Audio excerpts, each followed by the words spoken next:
हाँ जी, नमस्कार, राधे राधे, जय श्री कृष्ण। कैसे हैं सब लोग? बढ़िया, मजे में, आनंद में। चलिए, ईश्वर आप सबको हमेशा आनंद में रखे, खूब मजे में रखे, खूब स्वाध्याय करें, खूब अध्ययन करें, खूब मेहनत करें और अपने कर्म पथ के ऊपर लगातार बढ़ते चलें, बढ़ते चलें, बढ़ते चलें। दोस्तों, हम बात कर रहे थे मुगलकालीन प्रशासन की। एक एक चीज़ को हमने बहुत डिटेल के साथ में मैंने ये प्रयास किया कि आपको हर एक चीज़ दिमाग में बिठा करके कहानी के माध्यम से, बातों के माध्यम से, ताकि ये एग्ज़ाम के दौरान आपके दिमाग में ये बातें बस याद आ गई तो ये आपका काम हो जाएगा। हम कुछ मुख्य अधिकारियों की हम लोग चर्चा कर रहे थे हमारी पिछली क्लास में कि मुगल काल में कौन कौन से मुख्य अधिकारी थे। तो जैसे हमने बात करी, एक तो मीरे आतिश, मैंने कहा आतिशबाजी करनी है ना। और आतिशबाजी छोटे मोटे कुछ बम नहीं फोड़ने, बड़ी बड़ी तोप ही फोड़नी है, तो तोप खाने का प्रमुख, ठीक है।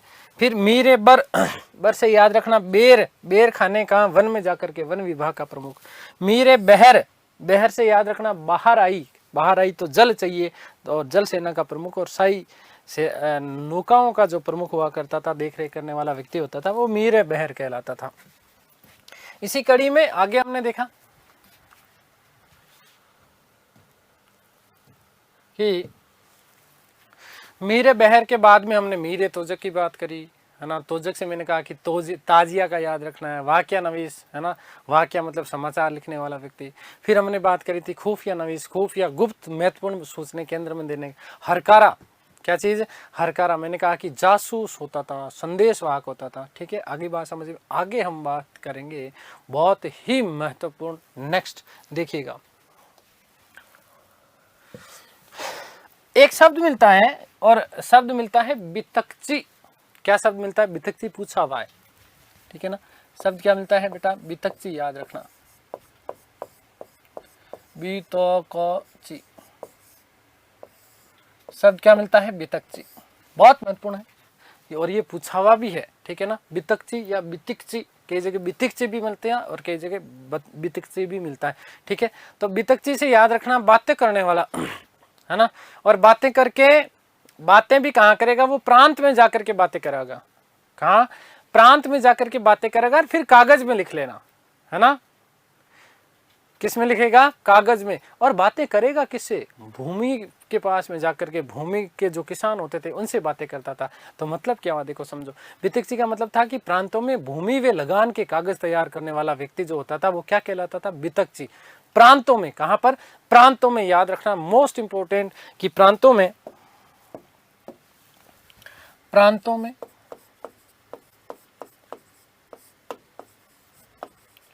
भूमि व लगान के, प्रांतों में क्या करेगा? भूमि और लगान के कागज तैयार करेगा, ठीक है। कि कागज तैयार करने वाला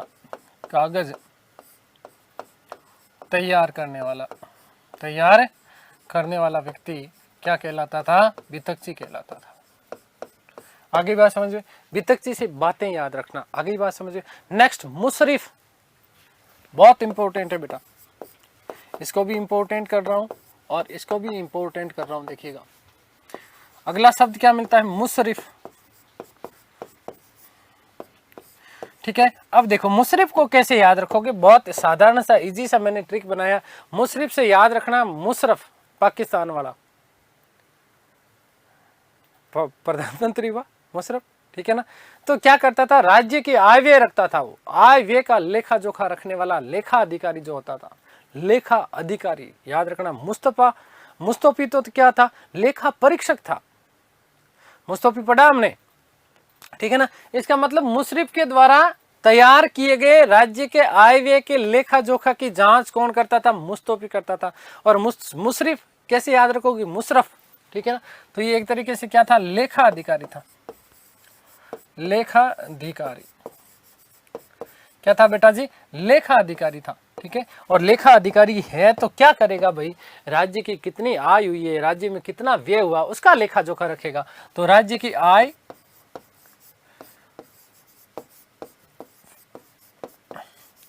व्यय का लेखा जोखा रखने वाला, लेखा जोखा रखता था। आगे बात समझ में क्लियर ना? मुशरिफ बहुत महत्वपूर्ण बन जाता है। फिर शब्द क्या बनता है? मुस्तौफी। मुस्तौफी मतलब लेखा परीक्षक, ऑडिटर जनरल। ये तो एक तरीके से सीए है ना। और मुस्तौफी क्या है, ऑडिटर जनरल, मतलब मुशर्रफ के द्वारा तैयार किए गए कागजों की रिकॉर्ड की जांच करता था कौन, मुस्तौफी। मुस्तौफी टॉफी देता था, मैंने कहा ना, क्या देता था, टॉफी देता था, किसको, लेखा अधिकारियों को, है ना। तो ये आपका क्या, लेखा परीक्षक है, क्या है, लेखा परीक्षक है। मोस्ट इंपोर्टेंट प्रश्न बन जाता है इससे, लेखा परीक्षक। क्या कार्य था इसका, मुशर्रफ द्वारा तैयार, मुशर्रफ द्वारा तैयार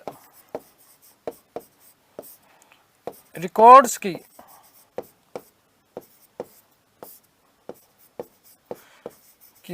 जांच करना इसका प्रमुख कार्य था। आगे बात समझ में, किसका, मुस्तौफी का, किसका, मुस्तौफी की। आगे बहुत सारे एक शब्द याद रखिएगा, शब्द याद रखना है, मुसद्दी, शब्द क्या रखता है, मुसद्दी, याद रखना है, मुसद्दी। क्या मुसद्दी, बंदरगाह पे जाके कि मुसद्दी, बंदरगाह है ना, तो बंदरगाहों के प्रशासन की देखरेख करने वाला व्यक्ति मुसद्दी कहलाता था।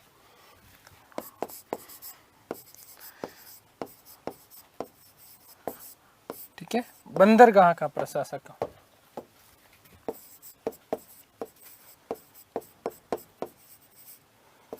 बंदरगाह का प्रशासक, बंदरगाह का प्रशासक बेटा जी क्या कहलाता, मुसद्दी कहलाता था। क्या कहलाता था, मुसद्दी। अब देखो एक चीज याद रखना, हरकारा हो गया, वाकिया नवीस हो गया, खुफिया नवीस हो गया, और सव निगार, है ना, सव नीहे निगार, सव नीहे निगार। ठीक है, शब्द ऐसे हैं। ठीक है, सव नीहे निगार, ये सारे जो लोग थे वो गुप्तचर प्रणाली से जुड़े हुए लोग थे। ठीक है, वाकिया नवीस जो होता था, जिसकी वाकिया नवीस की हमने बात करी थी, तो वाकिया नवीस के बारे में क्या ध्यान रखना है कि सूबे के गुप्तचर विभाग का प्रमुख होता था कौन, और प्रत्येक सूबे की सूचना केंद्र को देता था कौन, वाकिया नवीस। कौन देता था बेटा, वाकिया नवीस सूचना देता था। जब हमने मीर बख्शी की भी बात करी थी उस समय भी मैंने आपको वाकिया नवीस के बारे में बात करी थी। तो याद रखना, मैंने हरकारा लिखवा दिया, वाकिया नवीस लिखवा दिया, खुफिया नवीस लिखवा दिया। ये सारी की सारी चीजें आप लोगों को विशेष रूप में आप लोगों को क्या करना है बेटा, ध्यान रखना है। तो ये आपका एक तरीके से हमने केंद्रीय प्रशासन जो था, इस केंद्रीय प्रशासन की हमने बात कर ली। अब अगला जो हमारा चैप्टर है इसी में मुगलकालीन प्रशासन में, वो मुगलकालीन प्रशासन में हमारा चैप्टर है प्रांतीय प्रशासन। हमारे बड़े मजेदार टेक्निकल टीम है ना, आदरणीय महेंद्र जी, है ना, बड़े खतरनाक है, आपकी क्लास रिकॉर्ड करवाते हैं तो मुझे भी बीच बीच में हंसाते रहते हैं, है ना, बड़े हंसमुख व्यक्ति हैं। खैर, तो प्रांतीय प्रशासन की बात कर रहे हैं ना, किसकी, प्रांतीय प्रशासन की। काला कुट्टा खा जाता है। चलिए आगे बात करते हैं प्रांतीय प्रशासन की। किसकी बात करते हैं, प्रांतीय प्रशासन की।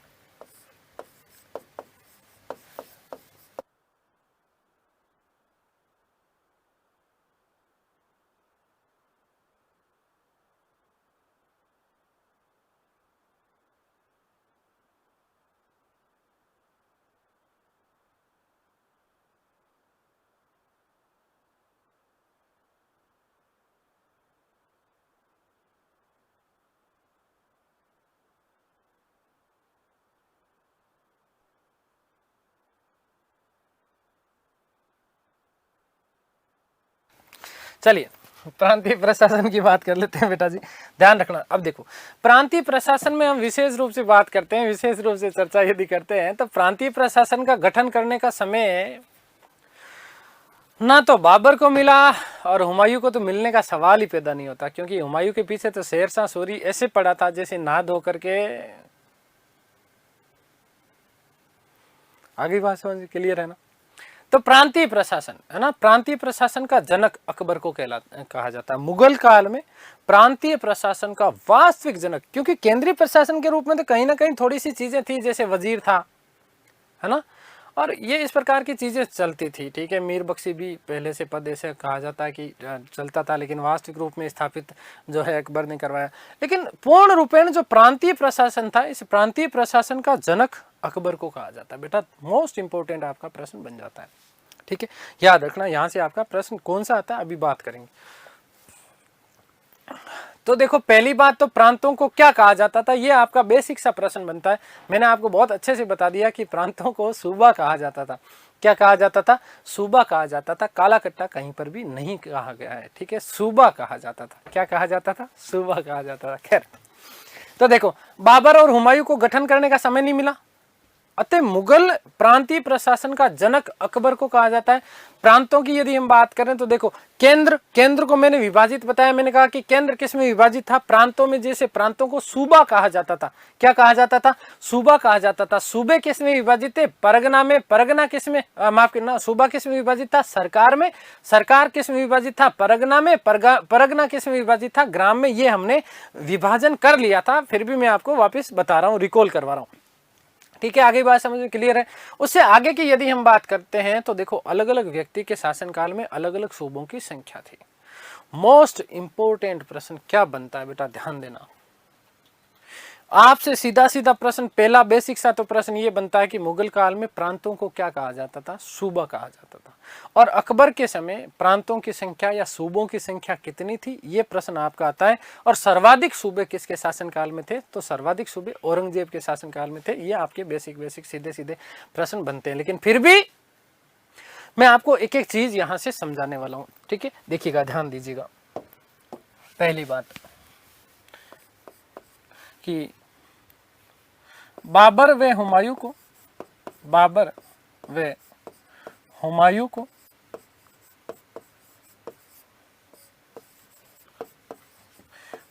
प्रांतीय प्रशासन का गठन करने का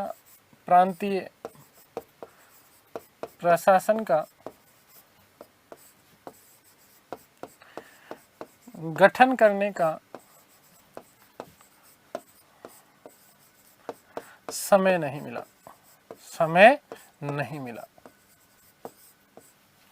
अतः मुगल काल में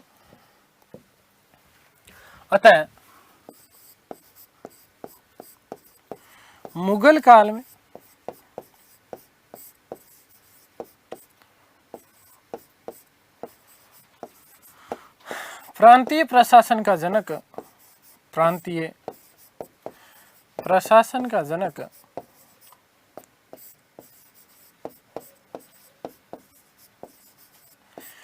अकबर को माना जाता है।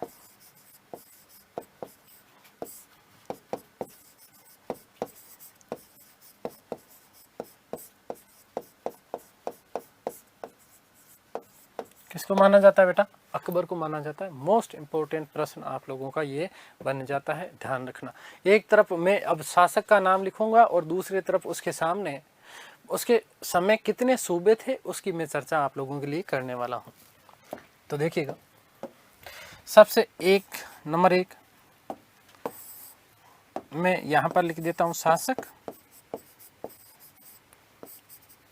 और सामने मैं इसमें लिख देता हूं प्रांतों या सूबों की संख्या। प्रांत या सूबों की संख्या,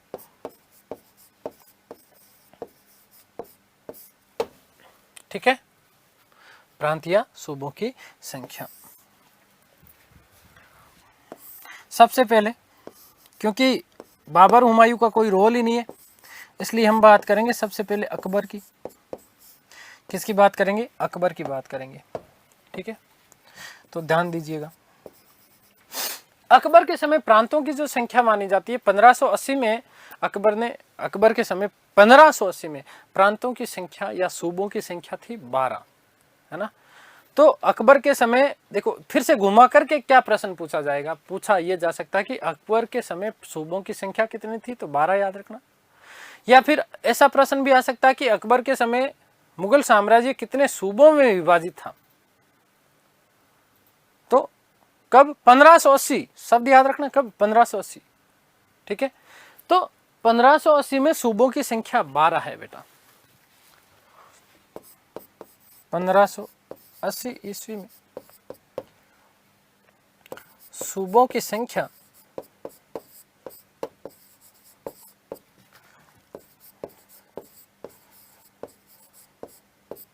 कितनी है? 12, ठीक है। यहाँ से भी अलग अलग तरीके के प्रश्न बनते हैं। मैं सारे प्रश्न की प्रकृति क्या होती है वो भी मैं आप लोगों को समझाने वाला हूँ। बहुत सीरियस होकर के पढ़ा रहा हूँ, अभी बहुत सीरियस होकर पढ़ना, ठीक है। चलो ध्यान दो बेटा। तो 1580 में सूबों की संख्या कितनी है? 12। लेकिन अकबर के शासनकाल के समय की यदि हम बात करें तो 1556 से लेकर के 1605 तक लगभग पूरे के पूरे 50 वर्ष, कितने बेटा? 50 वर्ष का शासनकाल है। और उसमें 1580 में स्थिति यह है कि 12 सूबे हैं। लेकिन अंतिम समय में दक्षिण क्षेत्र में दक्षिण के कुछ अभियान किए अकबर ने, और उस समय दक्षिण के अभियान में एक तो याद रखना बरार, दूसरा खानदेश और तीसरा अहमदनगर।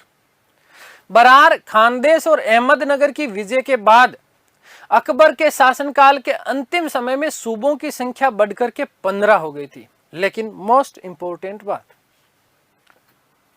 कि आईने अकबरी, जिसे हम अकबरनामा बोलते हैं बेटा, अकबरनामा वस्तुतः, अब इसमें भी थोड़ी सी डिटेल वाली बात है, मैं अभी समझा दूंगा आप लोगों को, ध्यान देना। अकबरनामा और अकबरनामा की रचना की गई थी अबुल फजल के द्वारा। किसके द्वारा? अबुल फजल के द्वारा। इसी अकबरनामा का जो तीसरा अध्याय है, अकबरनामा का कौन सा अध्याय बेटा जी? तीसरा अध्याय है। इस तीसरे अध्याय को आईने अकबरी के नाम से जाना जाता है। मोस्ट इंपोर्टेंट बात है, दिमाग में याद रखना, ये है ना, अंदर की बात है, किसी को बताना मत, ठीक है। तो ध्यान रखना कि आईने अकबरी में केवल 12 ही सूबों का उल्लेख मिलता है। लेकिन ऐसा भी उल्लेख मिलता है प्रामाणिक पुस्तकों में, क्योंकि 1580 तक आईने अकबरी लिखी जा चुकी थी तो उसको अपडेट नहीं किया जा सका, इसलिए आईने अकबरी में सूबों की संख्या 12 ही है। लेकिन अकबर के शासनकाल के अंतिम समय में सूबों की संख्या कितनी हो गई थी ये ध्यान रखना, 15। 1580 में अकबर का साम्राज्य कितने सूबों में विभाजित था? ये सीधे सीधे प्रश्न है, इस लाइन में आते हैं, इसी लाइन टू लाइन घुमा फिरा करके, तो याद रखना 12, ठीक है। एक नोट लगा रहा हूं मैं, देखिएगा।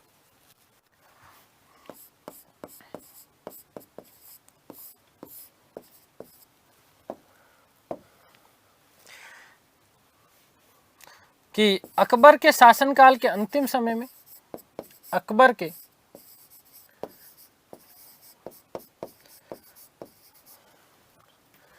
शासनकाल के अंतिम समय में, शासनकाल के अंतिम समय में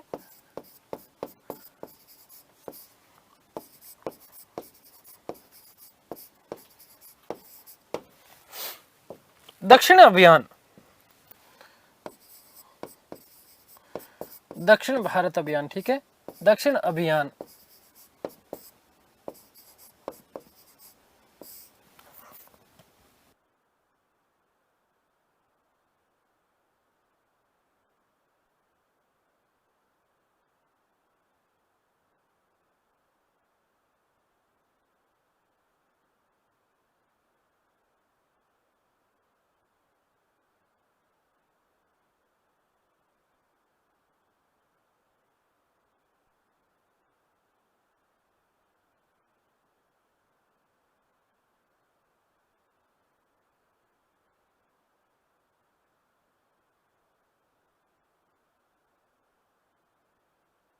के बाद को जीतने के बाद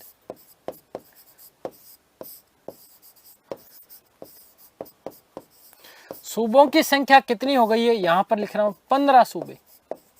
कितने बेटा? 15 सूबे। देखो ध्यान देना, मैंने नोट क्या लिखा है? 1580 में सूबों की संख्या 12 है। फिर मैंने नोट लिखा कि अकबर के शासनकाल के अंतिम समय में जब उसने दक्षिण अभियान किया तो दक्षिण अभियान में उसने 3 क्षेत्र जीते, बरार, खानदेश और अहमदनगर। बरार, खानदेश और अहमदनगर ये जीतने के बाद उसके शासनकाल में कुल सूबों की संख्या कितनी हो गई बेटा? 15 हो गई है। ये बात आप लोग ध्यान रखना, ठीक है। आगे चलते हैं, फिर से नोट कि आईने अकबरी में, आईने अकबरी में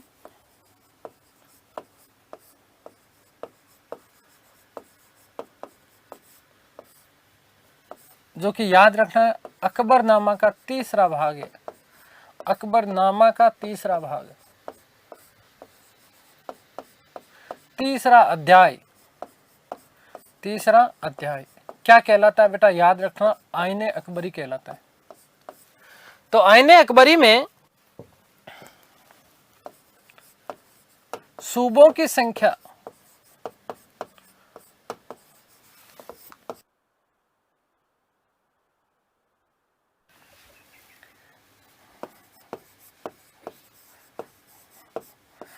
बारह बताई गई है।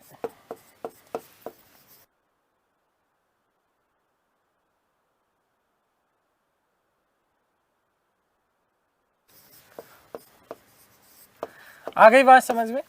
चलिए, तो ये आपके लिए महत्वपूर्ण बात बन जाती है। क्या महत्वपूर्ण बात बन जाती है बेटा, याद रखना कि आईने अकबरी में सूबों की संख्या कितनी है, 12। 1580 में अकबर के शासनकाल में सूबों की संख्या कितनी है, 12। ठीक है, लेकिन शासनकाल के अंतिम समय में उसने दक्षिण अभियान किया, बरार, खानदेश और अहमदनगर को जीता, और इस प्रकार से 3 सूबे उसको नए मिले, और सूबों की संख्या कितनी हो गई थी, 15 हो गई थी। कितनी हो गई थी, 15 हो गई थी। अगली हम बात करेंगे जहांगीर की। नंबर 2 शासक,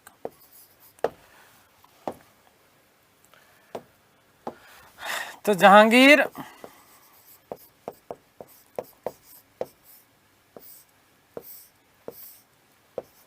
देखिएगा, सुनिएगा भाई, जहांगीर के समय सूबों की संख्या पूछ ली जाए तो जहांगीर के समय भी सूबों की संख्या उतनी है जितनी अकबर के शासनकाल के अंतिम समय में है।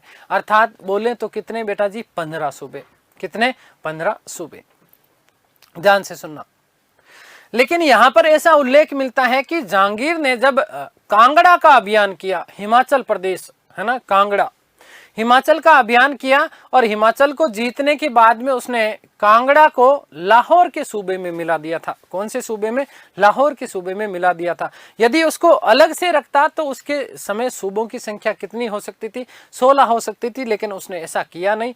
जहांगीर के जीवन पर यह कलंक माना जाता है कांगड़ा विजय। क्यों माना जाता है, क्योंकि इसी कांगड़ा विजय के बाद में जहांगीर ने कांगड़ा का उत्सव मनाने के लिए, विजयोत्सव मनाने के लिए उसने गायों को काटने का आदेश दिया था, और ये उसके जीवन का कलंक माना जाता। ठीक उसी प्रकार से जैसे हर शासक के जीवन पे कोई ना कोई कलंक होता ही है।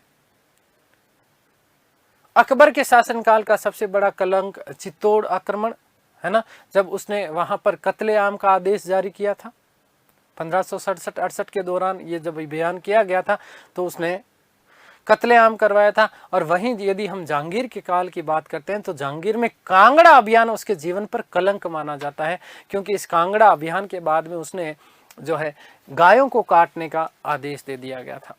ठीक है, तो याद रखनी कि जहांगीर के समय सूबों की संख्या 15 थी। सूबों की संख्या कितनी है बेटा जी, याद रखना, 15। नोट लगा रहा हूं, एक बात नोट,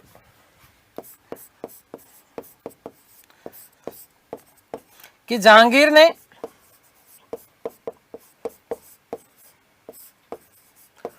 कांगड़ा, हिमाचल प्रदेश, कांगड़ा, हिमाचल को जीतने के बाद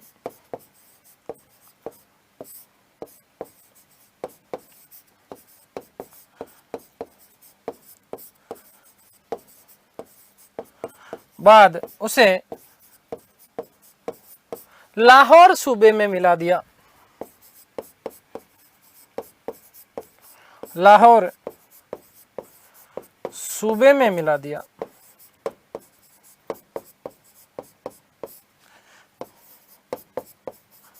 अतः सूबों की संख्या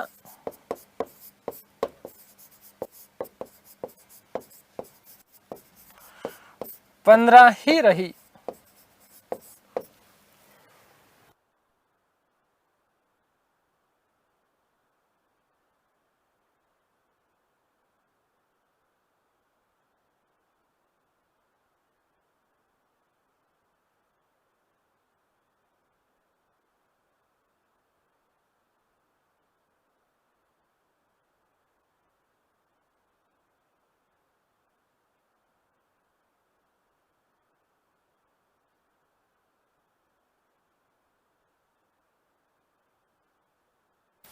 तो ये चीजें ध्यान रखना। जहांगीर की हमने बात कर ली। अगला जो शासक बनता है, जहांगीर के बाद शासक बना शाहजहां।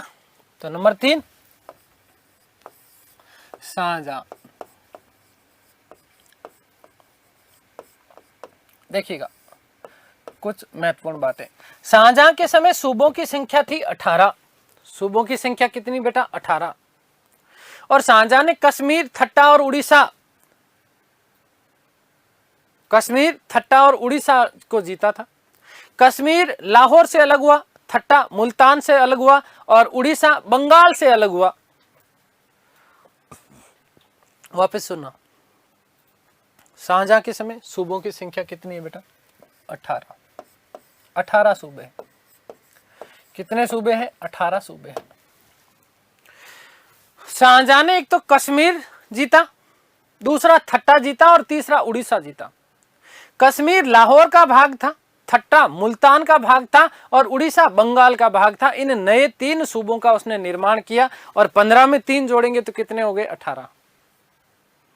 15 में यदि 3 जोड़ेंगे तो कितने हो गए बेटा? 18 सूबे हो गए। कितने हो गए? 18 सूबे। तो शाहजहां ने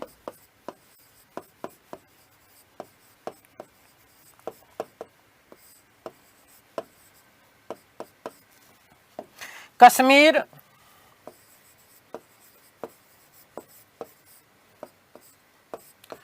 लाहौर सूबे में था,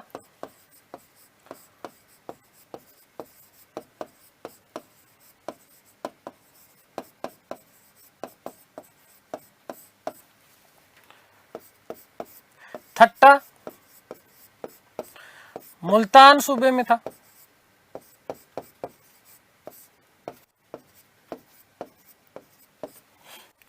उड़ीसा बंगाल सूबे में था।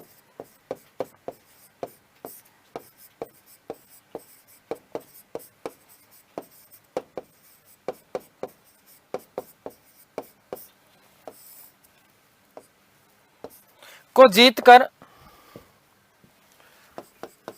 जीतकर इन 3 सूबों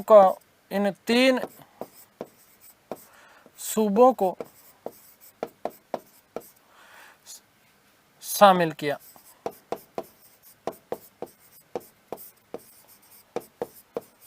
इन 3 सूबों को शामिल किया। आगे बात समझ में देखो। कश्मीर पहले लाहौर सूबे में शामिल था, ठट्टा मुल्तान सूबे में शामिल था और उड़ीसा बेटा बंगाल सूबे में शामिल था। इन तीनों क्षेत्रों को जीतने के बाद इन तीनों को स्वतंत्र बना दिया किसने?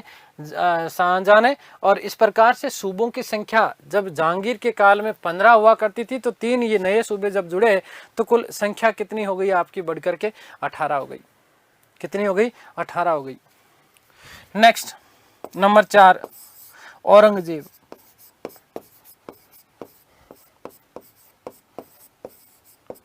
अब देखो औरंगजेब के सूबों की संख्या 20 या 21 बताई जाती है। औरंगजेब के शासनकाल में सूबों की संख्या कई जगह 20 मिलेगी और कई जगह बेटा जी 21 मिलेगी। ध्यान रखना दोनों एक साथ नहीं आएंगे। प्रश्न आपका यही आता है कि मुगल काल में सर्वाधिक सूबों की संख्या, मुगल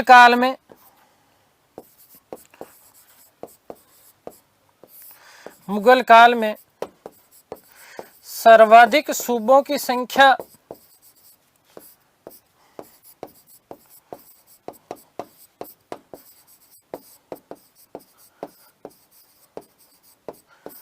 इसी के काल में थी।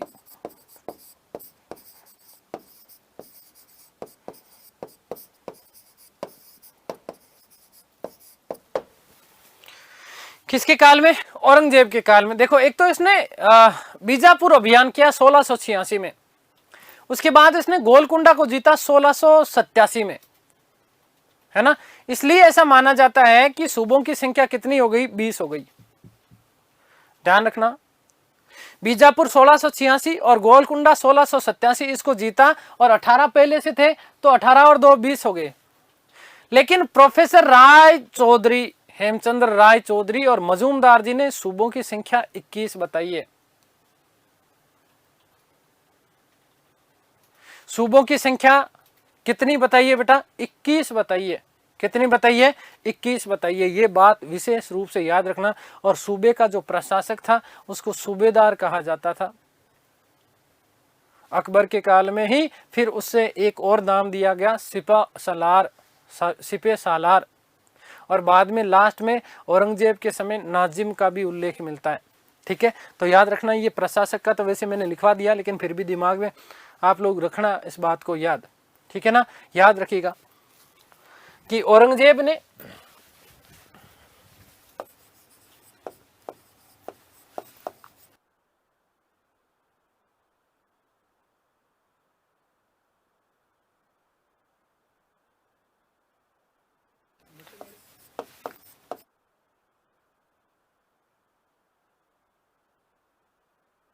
1686 वे गोलकुंडा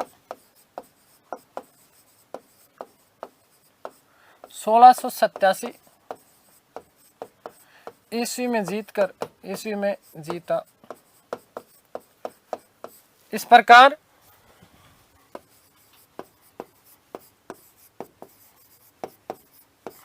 सूबों की संख्या 20 हो गई थी।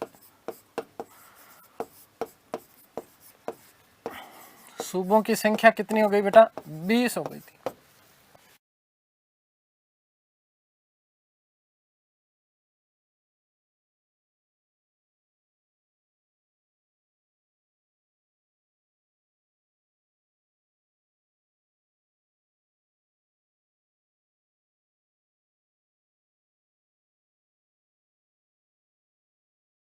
नोट,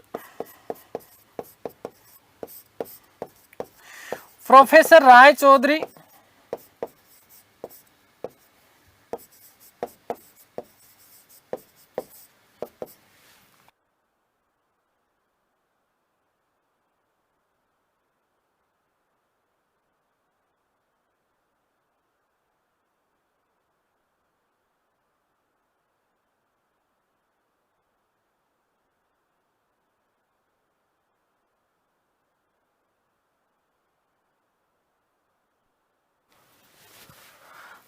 वे मजूमदार ने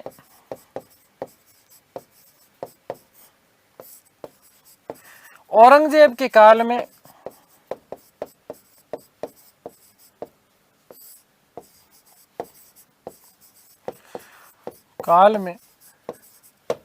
सूबों की संख्या 21 बताइए।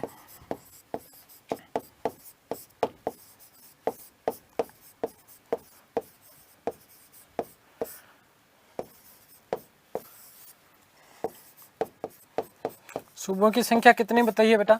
21 बताइए। ये बात आप लोग याद रखना, ठीक है ना। हालांकि 20 ही थे, ये बात सच है, ठीक है ना।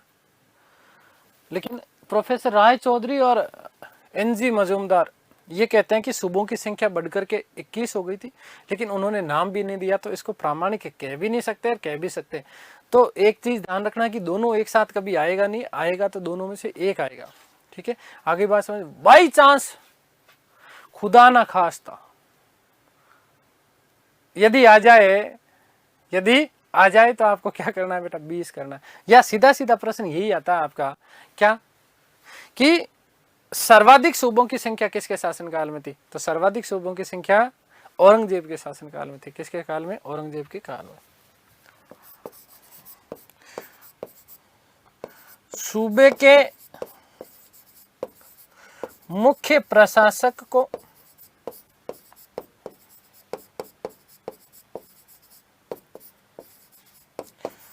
सूबेदार,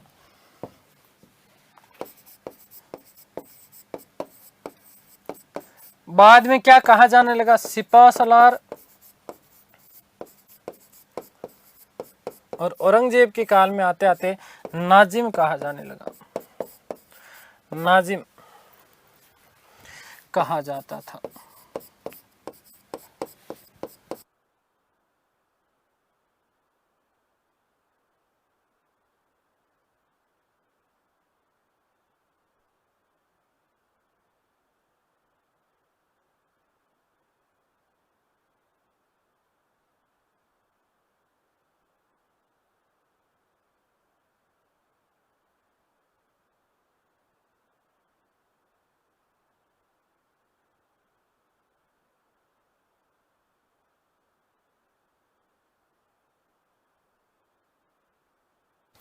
अब ध्यान रखना, जो प्रमुख 12 सूबे जो बताते हैं ना, वो कौन कौन से सूबे बताए गए हैं, तो उसके बारे में थोड़ा सा मैं आपको बता रहा हूँ। ठीक है, प्रमुख जो सूबे बताए गए, स्वात,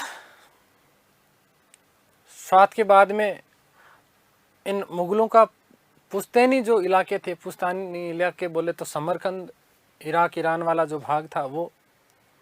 एक नाम मिलता है डेरा गाजी खान का, कोई नहीं पूछेगा आपसे, फिर भी बता रहा हूँ। कांगड़ा, कुमायूं, कूच बिहार, कच्छ, मेवाड़ उदयपुर वाला, अहमदनगर, गोंडवाना, झारखंड, लाहौर, कौन सा, लाहौर। ठीक है, फिर वो 3 और मिला लो, 12 तो ये हो गए, अहमदनगर, खानदेश और बरार। ये कुल 12 जो थे वो याद रखना कि 12 + 3 ये 15 सूबे थे अकबर और जहांगीर के काल में। किसके काल में, अकबर और जहांगीर के काल में। हालांकि यहाँ से प्रश्न आएगा नहीं आपका, लेकिन फिर भी मैंने नाम बता दिए है ना, कोई नहीं पूछता, नाम पूछता ही नहीं है। ठीक है, आगे बात सुनो भाई। मैंने अभी अभी कहा कि सूबे का जो मुख्य प्रशासक था, सूबे का मुख्य प्रशासक कौन है, सूबेदार, इसी को सिपह सालार और इसी को नाजिम। तो सूबेदार याद रखना, मैं बता चुका हूं आपको, जब हमने पूरा का पूरा एक चार्ट बनाया था तो उस समय मैंने बता दिया था। सूबेदार अपने प्रांत का सर्वोच्च सैनिक और असैनिक अधिकारी होता था। इस सूबेदार प्रांतों में सूबेदार के पद का सृजन अकबर के द्वारा 1586 ईस्वी में किया गया। और वित्तीय जो अधिकार थे, वो वित्तीय अधिकार जो दिए गए, वो मैंने कहा सूबाई दीवान की नियुक्ति की गई थी 1586 में। क्योंकि प्रांतों में स्थितियां यह थी कि पहले प्रांतों में सूबेदार के पास में सारे के सारे अधिकार थे, सारे के सारे अधिकार किसके पास में थे, सूबेदार के पास में थे। तो इस सूबेदार को नियंत्रित करना आवश्यक था, जरूरी था। इसलिए 1586 में सूबेदार की शक्तियों को नियंत्रित करने के लिए, सूबेदार की शक्तियों को नियंत्रित करने के लिए 1586 में अकबर ने क्या किया साहब, अकबर ने सूबाई दीवान की नियुक्ति की। सूबाई दीवान या प्रांतीय दीवान जिसे कहा जाता था। और प्रांतीय दीवान की नियुक्ति करने के बाद में प्रांत के जितने भी राजस्व और वित्तीय संबंधित जो मामले थे, ये सारे के सारे मामले किसको दे दिए गए, प्रांतीय दीवान को दे दिए गए। इसका मतलब ये हुआ कि अब जो सूबेदार की जो शक्ति थी, जो उसके पास जितने ज्यादा पावर थे, उन पावर के ऊपर एक तरीके से नियंत्रण स्थापित कर लिया। हालांकि ध्यान रखना कि सूबेदार जो था, उस सूबेदार को संधि करने और मनसब प्रदान करने का अधिकार नहीं था। तो कुछ चीजें मैं लिख रहा हूं, देखिएगा, लिख ही देता हूं मैं। सूबेदार,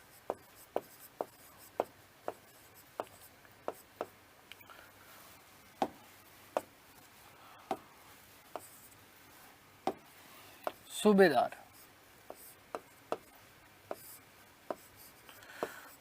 सूबे का सर्वोच्च प्रशासनिक अधिकारी होता था, सर्वोच्च प्रशासनिक अधिकारी।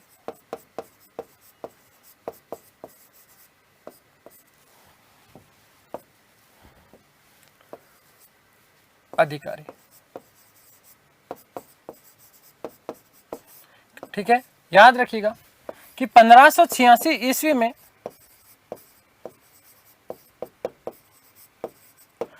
सूबेदार की शक्तियों को नियंत्रित करने के हेतु, सूबेदार की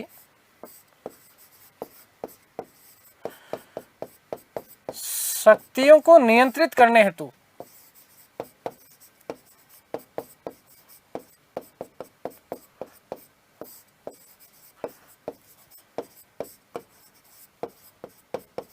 अकबर ने प्रांतीय दीवान या सूबाई दीवान,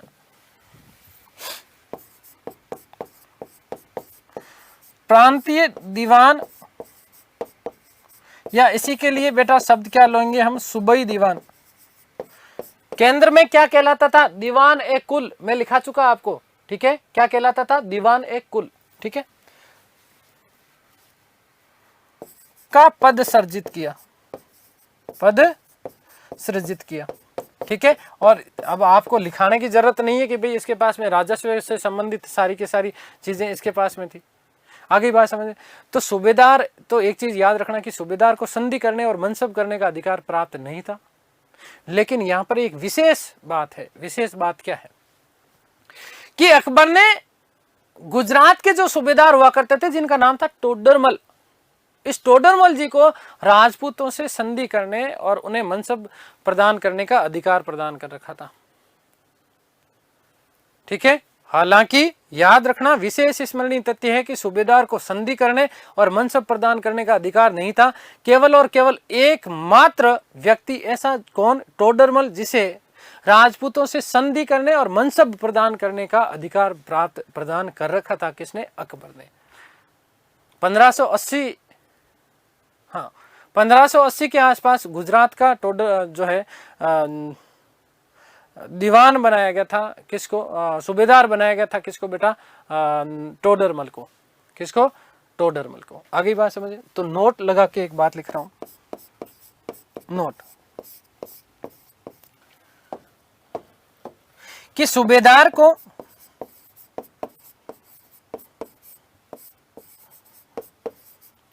संधि करने वे मनसब प्रदान करने का अधिकार नहीं था। प्रदान करने का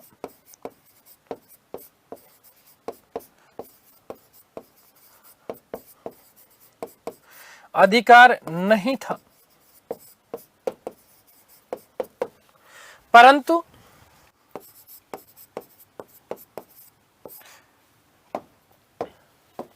गुजरात के सूबेदार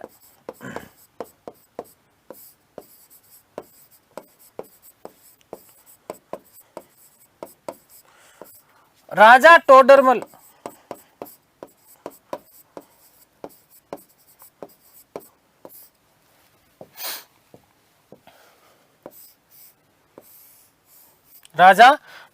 को अकबर ने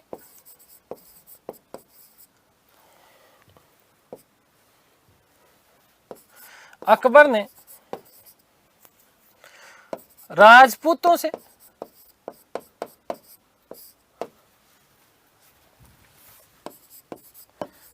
संधि करने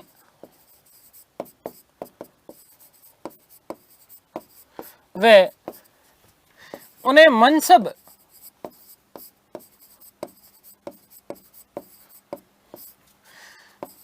प्रदान करने का अधिकार प्रदान किया। अब आप लोगों के, मुझे पता है दिमाग में बार बार एक कीड़ा उठ रहा होगा, मनसब क्या है गुरुजी, मनसब क्या है, क्योंकि 3 4 5 बार आ गया सवाल, है ना। और ज्यादा तो मुझे पता है उनके आ रहा है जो जिन लोगों को थोड़ा बहुत पता है कि गुरुजी को टेस्ट कर लेते, तो बेटा थोड़ा ध्यान रखना, बहुत अच्छे से कराऊंगा। मनसबदारी व्यवस्था ऐसी करवा दूंगा कि जिंदगी भर नहीं भूलोगे। ठीक है ना, ये मेरा वादा है आपसे। ठीक है, लेकिन थोड़ा पेशेंस रखो। मनसबदारी व्यवस्था पूरी की पूरी एक एक मैं समझाने वाला हूँ। ठीक है, तो मस्त रहना, चिंता मत करना किसी भी तरीके की। ठीक है, मनसब प्रदान करने का अधिकार प्रदान किया था।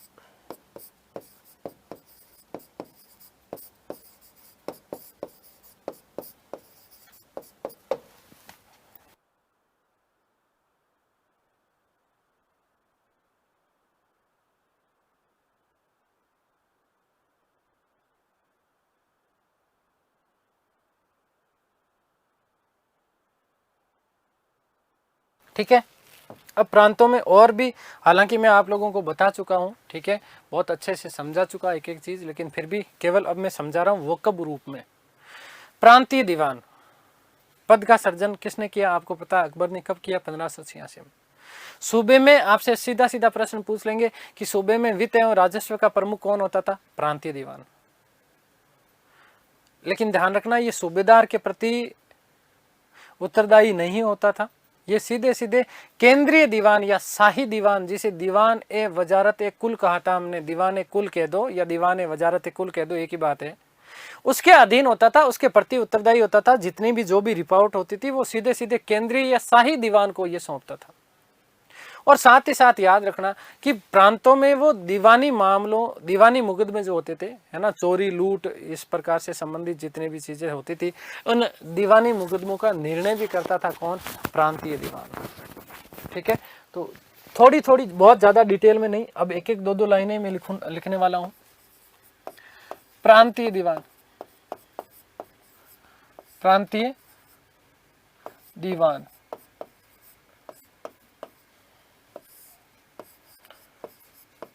पद का सृजन अकबर द्वारा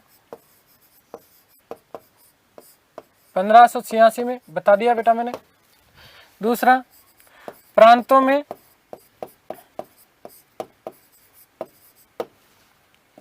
राजस्व व वित्त मामलों में सर्वोच्च होता था। वित्त व राजस्व का सर्वोच्च अधिकारी। ठीक है, नेक्स्ट बात क्या कि यह शाही दीवान, शाही दीवान के प्रति उत्तरदायी होता था।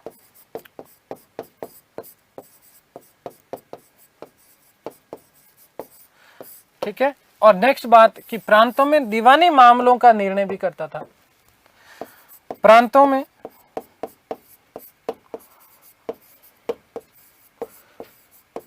दीवानी मामलों का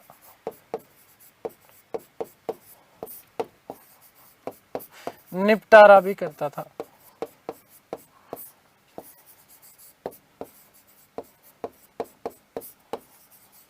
ठीक है, तो सूबेदार हो गया, प्रांतीय दीवान हो गया बेटा। ठीक है, अगला नेक्स्ट बख्शी, है ना।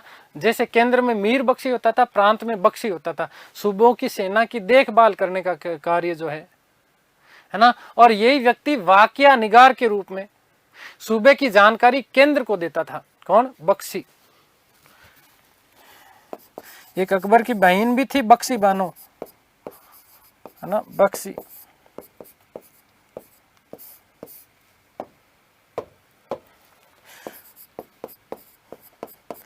प्रांतों में सेना की देखभाल,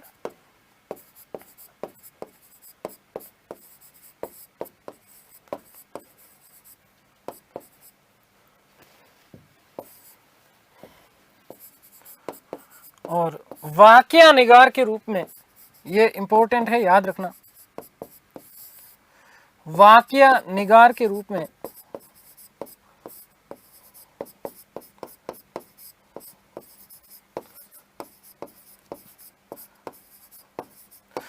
प्रांतों की सूचना केंद्र को देने का कार्य, प्रांतों की सूचना केंद्र में देने का कार्य।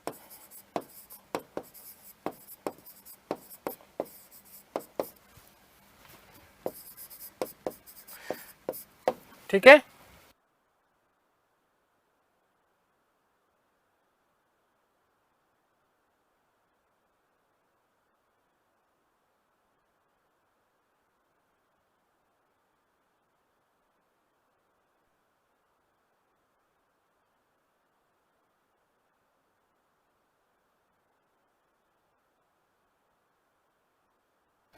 ठीक है, आगे बात समझ में। इसके आगे यदि हम बात करते हैं तो देखो, जब हमने सद्र और सुदूर की बात करी थी ना, तब मैंने कहा ना कि 1586 के बाद में जो है सद्र और सुदूर को प्रांतों में भी विभाजित किया गया, प्रांतों में भी भेजा जाता था।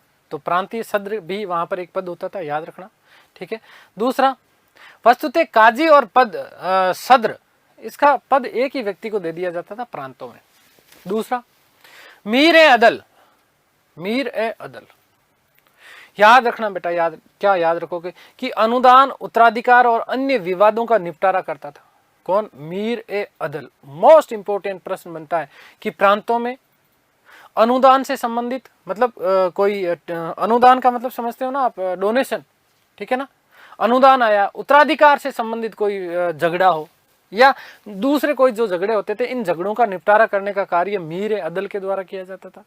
सर्वप्रथम मीर ए अदल की नियुक्ति अकबर के द्वारा ही की गई थी और बड़े सूबे और जो सूबे की जो राजधानियां होती थी वहां पर कोतवाल नियुक्त होते थे।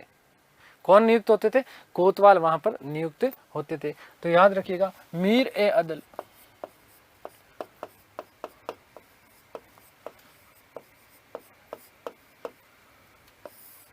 याद रखना, इसकी नियुक्ति सर्वप्रथम अकबर के द्वारा की गई। इसकी नियुक्ति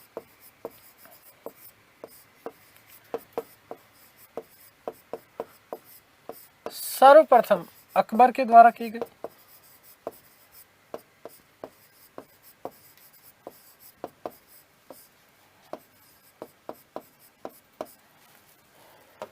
यह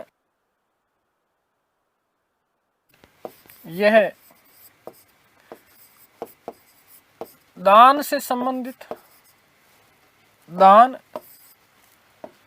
या अनुदान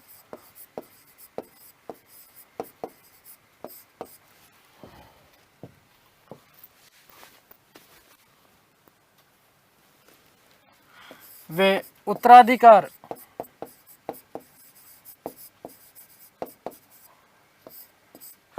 से संबंधित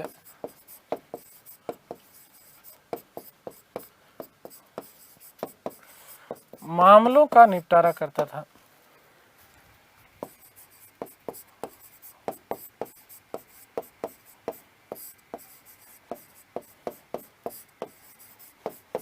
ठीक है। और लास्ट बात कि बड़े सूबे या राजधानियों में, बड़े सूबों व उनकी राजधानियों में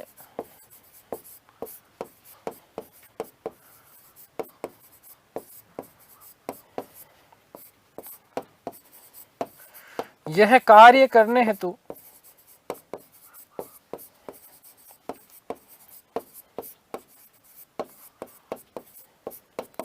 कोतवाल की नियुक्ति की जाती थी।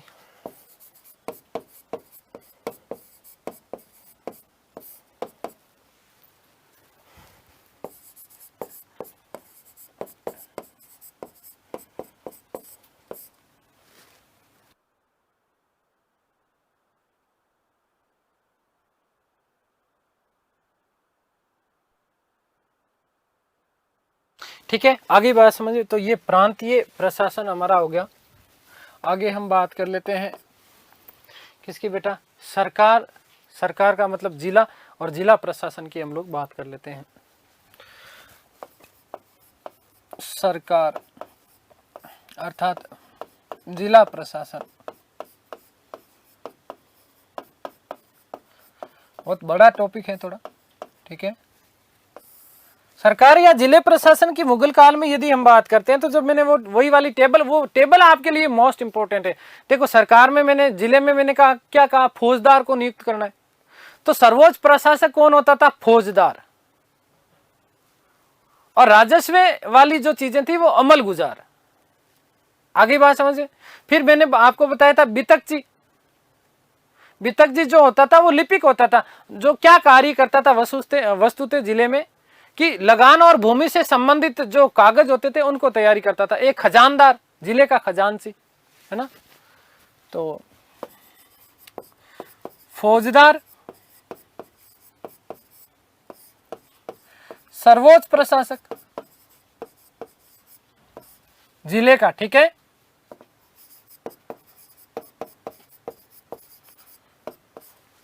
अगला हम बात करें बेटा तो अमल गुजार।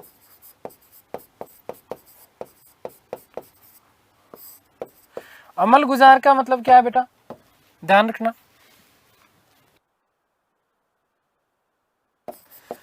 राजस्व व वित्त से संबंधित कार्य।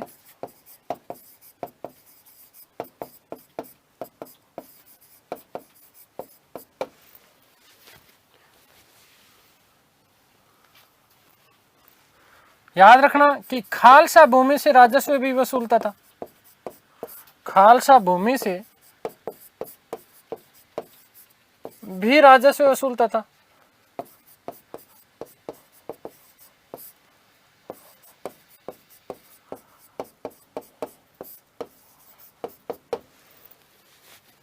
फिर नेक्स्ट बितकची,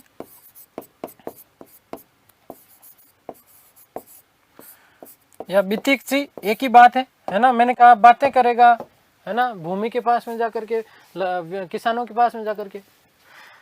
अमल गुजार के अधीन लिपिक होता था ये, अमल गुजार के अधीन लिपिक।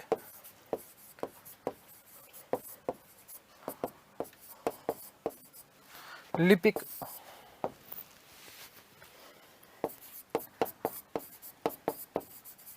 ठीक है। लगान व भूमि संबंधी, लगान व भूमि के कागज तैयार करता था।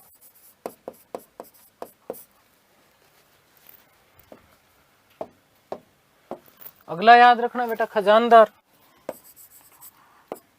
कौन? खजानदार, मुख्य खजांची।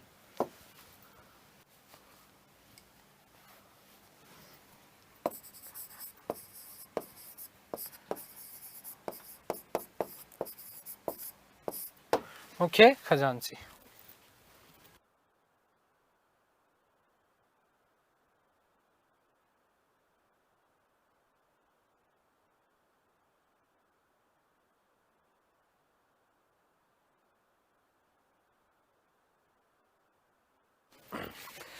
लास्ट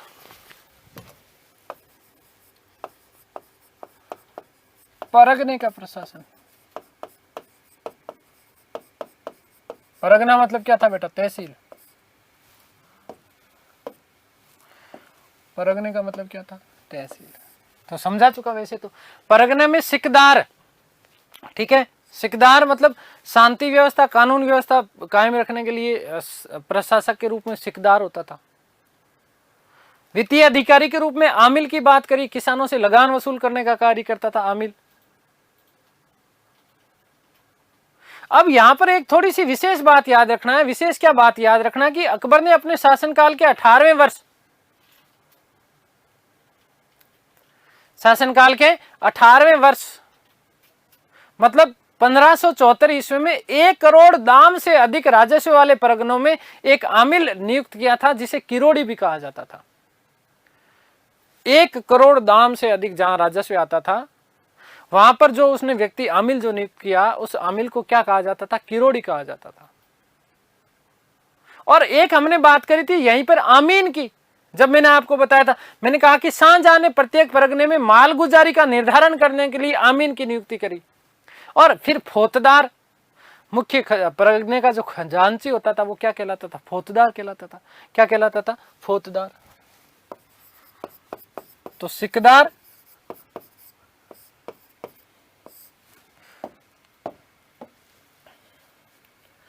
सर्वोच्च प्रशासक के रूप में परगने में, सर्वोच्च प्रशासक। नंबर 2 आमिल, किसानों से राजस्व वसूल करना, किसानों से राजस्व वसूल करना।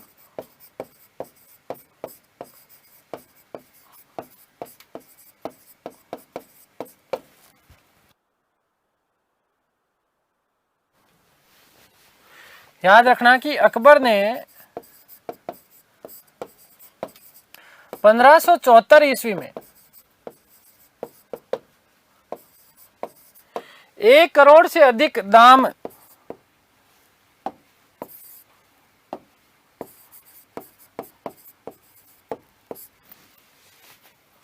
1 करोड़ दाम से अधिक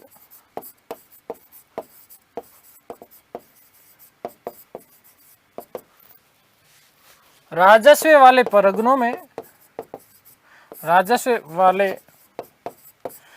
परगनों में एक आमिल की नियुक्ति की,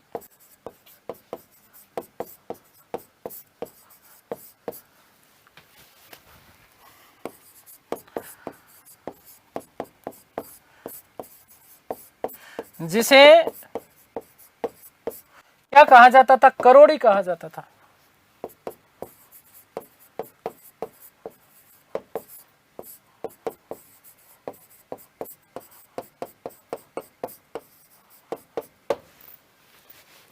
फिर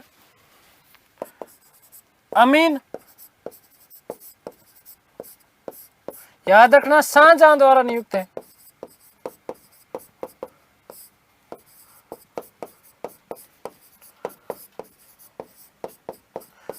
मालगुजारी का निर्धारण करने हेतु लगान जो होती थी, है ना, मालगुजारी,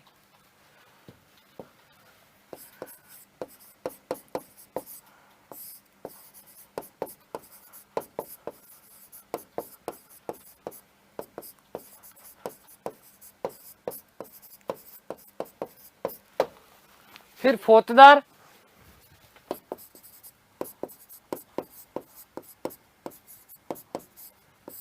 ये मुख्य खजांची था, मुख्य खजांची। मुख्य खजांची क्या कहलाता था बेटा? फौजदार। कारकुन, परगने का लिपिक, मोस्ट इंपोर्टेंट, इंपोर्टेंट कर लेना इसको। कारकुन, परगने का लिपिक होता था, परगने का लिपिक। परगने में नियुक्त लिपिक क्या कहलाता था? कारकुन कहलाता था। आगे बात समझिए। अब मोस्ट इंपोर्टेंट बात क्या बेटा? शाहजहां के शासनकाल में एक तो परगना और सरकार के मध्य एक छोटी सी इकाई होती थी। चलिए खैर, समय हो गया है ना, तो अगली क्लास में इसके बारे में बातें करेंगे, जहां पर मैं आप लोगों को बताऊंगा कि जो अकबर के काल में परगनों का जो रिकॉर्ड होता था वो फारसी भाषा में। मोस्ट इंपोर्टेंट, ये प्रश्न पूछा जा चुका है पिछली बार शिक्षक भर्ती परीक्षा में। तो परगनों का रिकॉर्ड, परगनों का लेखा, या हम बोले रिकॉर्ड, फारसी भाषा, फारसी भाषा में रखा जाता था, फारसी भाषा में लिखा जाता था। ये अभी पिछली बार फर्स्ट ग्रेड में पूछा गया था, ठीक है, याद रखना, ये रखा जाता था।